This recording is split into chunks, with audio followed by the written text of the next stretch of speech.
नमस्कार। मैं कपिल देव मिश्र झिझोतिया परिवार बुंदेलखंड को आपको अपना नमस्कार करता हूँ। बड़ा महत्वपूर्ण विषय था और विषय का समारोह भी इतना महत्वपूर्ण है। बहुत प्रेशियस सभी लोगों के जो सभी सक्रिय रहते हैं आदरणीय महानुभाव, उनके विचार पढ़ने योग्य हैं, पढ़िए। मित्रों, मनुस्मृति और मनुवाद एक ट्रेंड बन गया। ट्रेंड कह रहा हूँ। और मनुस्मृति का अधिकांश निंदा मनमानी कल्पनाओं, सुनी सुनाई और गढ़े गए तर्कों पर चलती आई। और स्वतंत्र भारत की यह दुर्दशा अंग्रेजों तो ठीक ही है, मुगलों के शासन में भी नहीं थी जितनी बाद में हुई।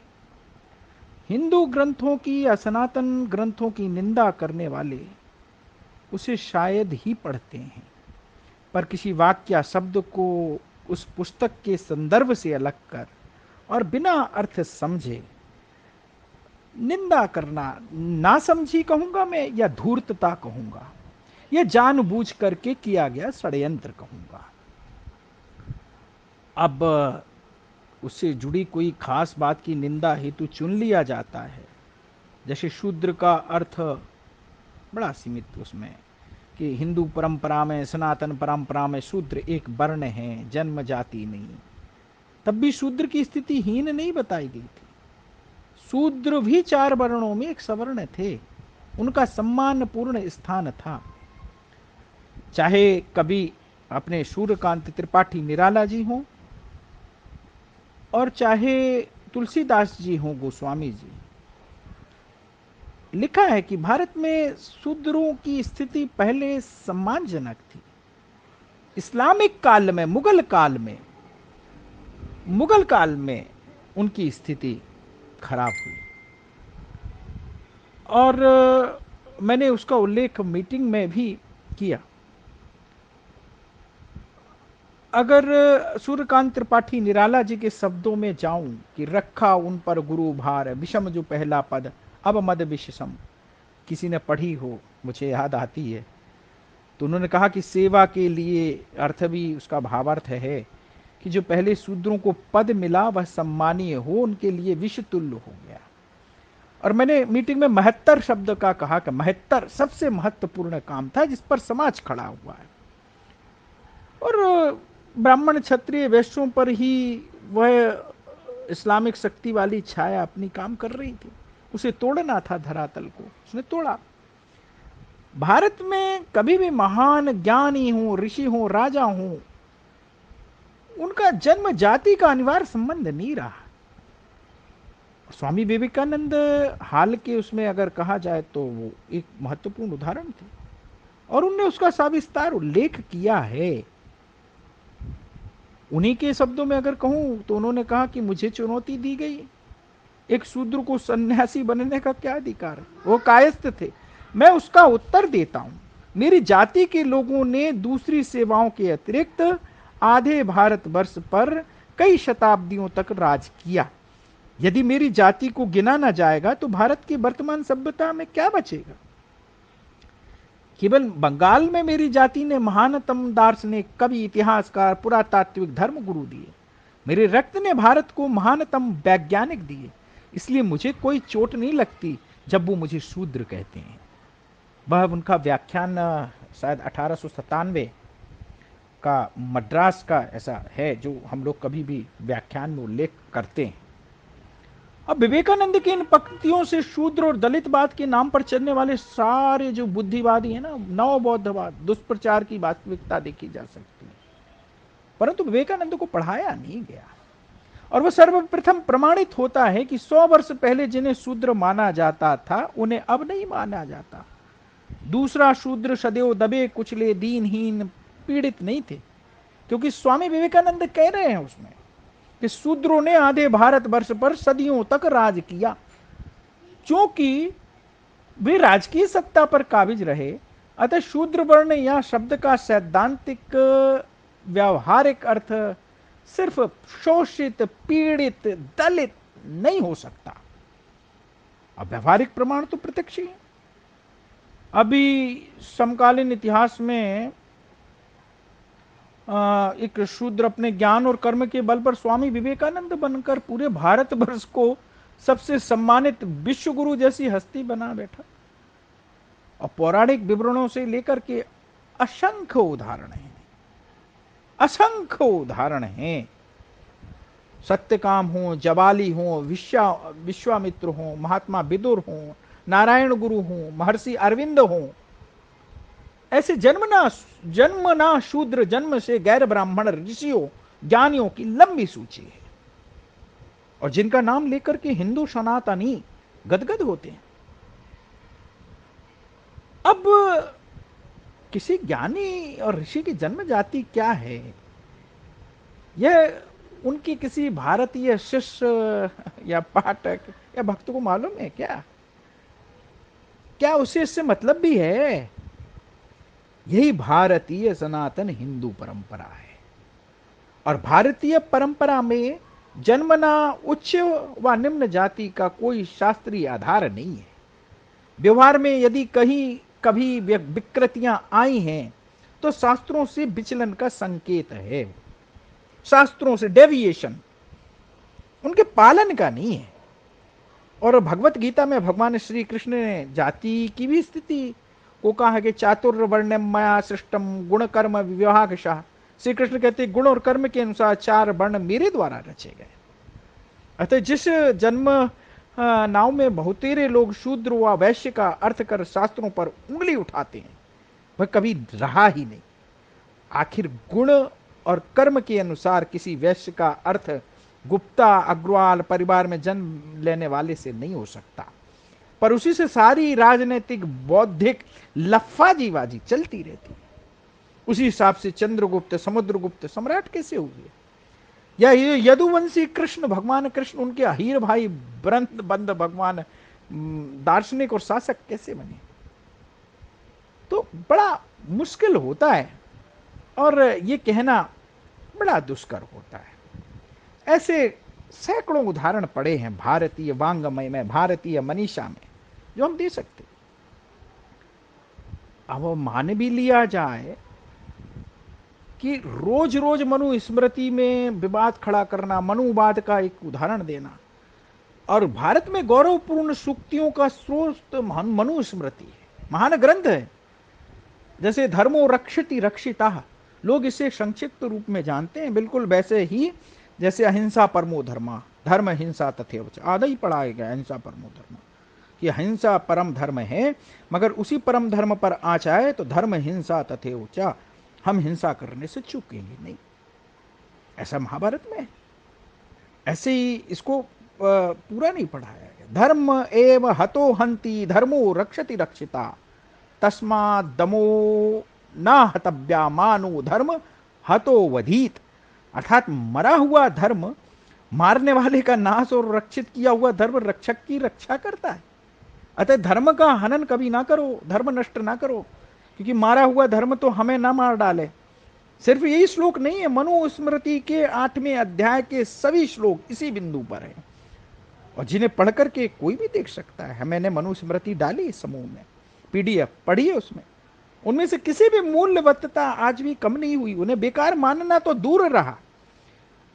12 अध्याय में 1214 श्लोक हैं, उनमें सृष्टि, दर्शन, धर्म चिंतन, सामान्य जीवन के विधि विधान, गृहस्थ जीवन के नियम, स्त्री विवाह, राज्य राजा संबंधी परामर्श, वैश्य शूद्र संबंध, कर्तव्य, प्रायश्चित, कर्म फल विधान, मोक्ष, परमात्मा से जुड़ा चिंतन, और कुछ प्रकाशकों में तो मनुस्मृति में इसके दुगने से भी अधिक श्लोक मूल मनुस्मृति के नहीं है। और एक अन्य प्रसिद्ध उक्ति है, यत्र नार्यस्तु पूज्यन्ते रमन्ते तत्र देवता, यह भी मनुस्मृति। और इस विषय पर पूरी श्लोक श्रृंखला उस उदात्त दर्शन की झलक देती, जो पश्चिमी चिंतन में नहीं मिलती, वेस्टर्न उसमें चिंतन में नहीं मिलती। आज के किसी भी फेमिनिस्ट, कम्युनिस्ट लेखन दर्शन में जो बातें आती हैं, उससे बढ़कर मनुस्मृति में नारियों के संबंध में चिंता और व्यवस्था दी गई है। जैसे इसी उक्ति में संबंधित पूरा श्लोक पढ़कर देखें, जैसे कम ही लोग याद करते हैं। इसकी अगली पंक्ति है, यत्र तास्तु ना पूज्यन्ते सर्वास्त्र फलाह क्रिया, अर्थात जहां उनका आदर नहीं होता, माने स्त्रियों का आदर नहीं होता, वहां तो देवता बसते ही नहीं, वहां कार्य सफल भी नहीं होते। स्त्रियों को नीचा समझने, उनका निरादन करने के विरुद्ध क्या ऐसे बढ़कर कोई चेतावनी या भर्त्सना हो सकती है? ऐसी मनुस्मृति ऐसी अनमोल शिक्षाओं से भरी पड़ी। हमने अपने ग्रंथों को पढ़ा नहीं, पढ़ाया नहीं, पठन और पाठन, अध्ययन और अध्यापन छोड़ दिया, ब्राह्मण धर्म से च्युत हो गया। और स्वतंत्र भारत का दुर्भाग्य है, इसे पढ़ने गुनने के बदले केवल और केवल इसकी भर्त्सना की जाती रही। मैंने बीच में लिखा भी, कितना दुखद है, 47 के बाद पहले तो हमने अपने महान शास्त्रों की शिक्षा से बाहर कर दिया, फिर उस पर विदेशियों, कम्युनिस्टों, राजनीतिक एक्टिविस्टों को ना समझने की जो नासमझी से निंदा हुई, प्रभावित हुआ, उसे त्याज्य बना लिया। यहाँ की कुछ लोगों ने मनुस्मृति जलाने का मूर्खतापूर्ण अनुष्ठान चलता रहा, और ऐसे करने के बदले या पहले कभी उस गंभीर आलोचनात्मक विचार विमर्श कभी हुआ ही नहीं। आदरणीय बिलगैया जी ने उदाहरण दिया, ब्रह्मा जूताचार वाला, मैं तो कहूँगा नहीं, फिर उसके बाद उन्हीं ने कहा, मैं उनका नाम भी नहीं लूँगा, हाथी पे चढ़ करके मालकिन बनने वाली दलितों की महारानी, कि हाथी नहीं गणेश है, हाथी नहीं गणेश है, ब्रह्मा विष्णु महेश, उन्हीं ब्राह्मणों के साथ सत्ता मिलकर के बनाई। तो ये जो दिखावा है, इससे हमें कैसे निपटना चाहिए, इससे हमें जानकारी तो करनी पड़ेगी। और इस महान ग्रंथ को जलाने वाले, जलता देखने वाले भारतीय अज्ञानी और असावधान करने वाले ब्राह्मण भी, हम लोग भी दोषी। हम शत्रुओं के हाथों में खेल रहे थे। हमें आलोचकों, निंदकों से पूछना चाहिए था, क्या आपने उन्हें मनुस्मृति पढ़ी है? उसमें कोई गंदी, उत्तेजक, अनुचित बात पाई है? दूसरों द्वारा बताया गया ऐसा कोई अनुपयुक्त श्लोक, उन्हें संदर्भ उन्हें याद है जिससे वो पुस्तक को निंदनीय समझे? और उसमें अगर पूछोगे, मैं तो पूछता हूं, लगभग सभी को उत्तर ना में रहते। मैं तो कहता हूं पुस्तक दी है मैंने लोगों को, शूद्रों को, पढ़ो कहां लिखा है। मगर कहेंगे कि उसमें शूद्रों स्त्रियों पर आपत्तिजनक है। सच्चाई है, यदि शीर्षक हटा करके मनुस्मृति किसी भी शिक्षित विचारवान समूह को पढ़ने दिया जाए तो अधिकांश उसको महान ग्रंथ मानेंगे। वो एक संविधान है, एक कानून है, और मनुस्मृति में कुछ भी आपत्तिजनक नहीं है। वह कभी किसी राजा का कानून था तो प्राय मान लिया जाता। भारतीय मनीषा में, भारतीय वांग्मय में उसी प्रकार का ज्ञान, धर्म, विचार और चिंतन का एक समादृत ग्रंथ रहा है। जैसे वेद, उपनिषद, महाभारत आदि दर्जनों और ग्रंथ रहे हैं, उनकी बातें कभी किसी पर बाध्यकारी ना थी। लोग उनकी उपयोगिता से ना उनका आदर करते रहे, पढ़ते पढ़ाते भी रहे। आज भी वही स्थिति है। फिर हम क्यों भूलना चाहिए? स्वामी दयानंद सरस्वती और स्वामी विवेकानंद की तमाम शिक्षाओं को जीवन और कर्म का आधार वेद, उपनिषद और मनुस्मृति रहे। अर्थात संपूर्ण भारतीय समाज की जो सेवा इन महापुरुषों ने की, जिसके लिए देश उन्हें कृतज्ञता से नित्य स्मरण करता है, उसकी प्रेरणा उन्हें कहां से मिली? वही वेदांत और मनुस्मृति से मिली। स्वामी दयानंद जी का सत्यार्थ प्रकाश मनुस्मृति के उदाहरणों से भरा पड़ा है, पढ़ना चाहिए सत्यार्थ। स्वामी दयानंद और विवेकानंद ने मनुस्मृति को अधिकतर समझा था, और आज के नासमझ सेकुलरवादी जो समाज को तोड़ने वाले तोड़क लोग हैं, बिना पढ़े लड़ाने वाले लोग हैं, मनुस्मृति पर नियमित धंधा बना लिया, कालिक पोतते रहते हैं। दयानंद सरस्वती ने मनुस्मृति को अपने उपदेश और समाज सुधार का आधार बनाया था। यदि मनुस्मृति जातिवादी, शूद्र विरोधी, स्त्री विरोधी होती तो पूरे भारत में इतना बड़ा आधुनिक, समता मूलक, प्रभावशाली सुधार और वो चेतना का अखिल भारतीय गौरवशाली आंदोलन चलाने में सफल ना होते। आर्य समाज की स्थापना की थी उन्होंने, और याद रहे, उनके कार्य को ही आधुनिक भारत के स्वतंत्रता आंदोलन का बुनियादी आधार माना जाता है। उनकी संस्था आर्य समाज से मेरे भी मतभेद हैं, आज का जो वर्तमान आर्य समाज है, जितनी बड़ी संख्या में निस्वार्थ स्वतंत्रता सेनानी निकाले उतने कांग्रेस ने भी नहीं दिए जितने आर्य समाज ने दिए। अमर बलिदानी भगत सिंह का परिवार आर्य समाजी था। अगर प्रामाणिक इतिहास को भुलाकर केवल विदेशी मिशनरियों के दुष्प्रचार से प्रभावित होकर के भ्रमवश या जानबूझ करके मनुस्मृति को निशाना बना रखा है, और यहां तक कि मनुवादी नामक एक गाली तक गढ़ ली है, वे कभी नहीं सोचते कि मनुवाद कोई बाद है या कभी था। उदाहरण के लिए, क्या किसी हिंदू राजा ने मनुस्मृति को अपने शासन का आधार बनाया? जैसे मुस्लिम लोग, इस्लामिक लोग शरिया बनाते हैं। क्या मनुस्मृति को हिंदू कानून कहा जाता है? अरे निसंदेह मनुस्मृति की निंदा करने वाले शायद उसे पढ़ें, उसकी व्याख्या करें, अन्य जानकारी पाने सोच समझकर करने की कोशिश करते हैं। यदि नकारात्मक ऐसा करेंगे तो उनकी नकारात्मक धारणा बदल जाएगी, और उनके अध्यायों में जाओ आप, 574 श्लोक तो गंभीर ज्ञान के भंडार हैं, उनमें अधिकांश आज भी मूल्यवान है। आप उसे पढ़िए, मैंने डाला है, और पढ़ करके आप उसे समझिए। अब ये कहना अस्पृश्यता, अनटचेबिलिटी कर्मगत रही है, जन्मगत नहीं रही है। महाभारत में अश्वत्थामा को अस्पृश्य कहा गया क्योंकि उसने पांडवों की पुत्रों की हत्या की थी, जबकि वह गुरु द्रोण ब्राह्मण कुल में जन्मा, उसको शिवांशी कहते थे। दरअसल जाति वाली छुआछूत भारत में हाल की सदियों में पैदा हुई। कुछ अस्पृश्य मुगल काल में बने, ये वे वीर थे जिन्होंने इस्लाम न कबूल करने के लिए दंड स्वरूप, मैंने अभी चर्चा की थी कि मेला उठाने का काम स्वीकार किया, और वो गंदगी से जुड़ गए। उन्होंने धर्म नहीं बदला, भंगी तो कहलाए, धर्म भंग कहलाए। और इसलिए मैंने कहा कि वाल्मीकि समुदाय, आज भी मैं जाता हूं वाल्मीकि मंदिर में, अस्पृश्य नहीं है, अनटचेबल नहीं है।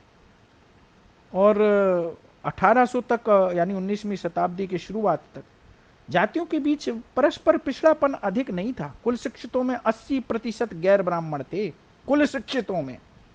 ये है डेटा अंग्रेजों के समान। यह सब 150 से 200 साल पहले के ब्रिटिश दस्तावेजों में विस्तार से दर्ज है, और मैं तथ्यात्मक बात करता हूं। फिर से सुनो, 1800 तक जातियों के बीच परस्पर पिछड़ापन अधिक नहीं था। कुल शिक्षितों में भारतवर्ष में 80% गैर ब्राह्मण थे। यह सब 150-200 साल पहले के ब्रिटिश दस्तावेज में विस्तार से दर्ज है। अतः मनुस्मृति का शूद्र आंच का फला समूह या जाति है, यह मनमाना निष्कर्ष है, बेकार का मनगणंत निष्कर्ष है, और इसमें घोर बचपना, अज्ञान, राजनीतिक धूर्तता ही है। भारतीय परंपरा में मांगमय में, वैदिक मांगमय में जाति शब्द के असंख्य अर्थ हैं। आर्य जाति, स्त्री जाति, हिंदू जाति प्रयोग सदैव चलते रहे। अनुसूचित जातियों वाली सूची तो 100 साल पहले अंग्रेजों ने बनाई। भारतीय साहित्य या न्याय में कोई सूची नहीं थी, क्योंकि कोई जन्मना जाति सदा के लिए शासक शासित या ऊंच नीच नहीं होती थी। किंतु इन सबको झुटला करके चातुर्य वर्ण का जबरन ईसाई मिशनरी मार्क्सवादी विकृत अर्थ करके उसे ब्राह्मणवाद, मनुवाद जैसे नाम दे गए। वह ये सोच समझी राजनीतिक धूर्तता थी। अब एक और उदाहरण बीच में रोहित वेमुला का चला था, है दलितों, अनजान जो दलित हैं हिंदू धर्म से अलग करने की, और अनजान दलितों को अलग करो और जोड़ने की खुली साजिश करो। आज भैया कौन सा ब्राह्मणवाद है जिसके विरुद्ध विषैली भाषणबाजी होती? कौन सा ब्राह्मणवाद है भैया? जो सत्य यह है, जो शरिया वाले दुनिया के करोड़ों मुसलमानों पर लागू है, जो स्त्रियों और गैर मुस्लिमों के प्रति क्रूर हैं, उसे जलाने का विचार किसी को सपने में भी नहीं आता। उसके विपरीत तो शरिया को क्यों नहीं जलाते? मनुस्मृति तो ना क्रूर है, ना जलाकर राजनीति की जा रही है भाई उनको। ऐसी मूर्ख करो, शरिया को जलाओ, फिर देखो इस्लामिक लोग, इस्लाम को मानने वाले कैसे प्रतिक्रिया करते। ऐसी मूर्खता और धूर्तता को पहचानना चाहिए। हम एक संगठन के रूप में, जैसे मनुवाद का टारगेट करके मनुवाद की निंदा की जाती है, वह मात्र गाली है। अगर हिंदू घरों में पाए जाने वाले ग्रंथों में रामायण, महाभारत, भागवत आदि है, तब हिंदुओं का मूल, सनातन हिंदुओं का सामाजिक ग्रंथ केवल मनुस्मृति कैसे? हमारे धर्मशास्त्रों में भृगु स्मृति है, पाराशर स्मृति है, याज्ञवल्क्य स्मृति है, नारद स्मृति है, आदि असंख्य स्मृतियां हैं। भाई मनुस्मृति का नाम क्यों लिया जाता है? केवल इसलिए कि ईसाई मिशनरियों और यूरोपीय लेखकों ने जो इसको झूठा प्रचार किया, उसका विरुद्ध झूठा प्रचार किया, उसको समाज को, भारतीय समाज को खंड-मंड कर सकें। तो पूरे मामले में मनु स्मृति की जो मूल्यवत्ता है, मूल्यवत्ता का प्रश्न ही गौण है। इसलिए उसे पढ़ना चाहिए। अगर पढ़ोगे तभी तो समीक्षा कर पाओगे।